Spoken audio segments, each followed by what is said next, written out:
बाबा भुल्ले शाह जी ने एक बात कही थी, चढ़दे सूरज ढलदे देखे, बुझदे दीवे बलदे देखे,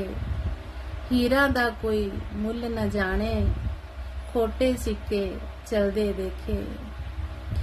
जिन्हां दा ना जगते कोई, ओ भी पुत्र पलदे देखे,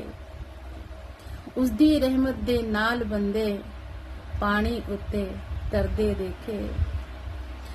लोकी कहंदे दाल नहीं गलदी, मैं तां पत्थर गलदे देखे, जिन्हां ने कदर ना कीती रब दी, हथ खाली ओ मलदे देखे, कई पैरां तो नंगे फिरदे, सिर ते लभदे छावां, मैनू दाता सब कुछ दिता, क्यों ना शुक्र मनावा, क्यों ना शुक्र मनावा, क्यों ना शुक्र मनावा।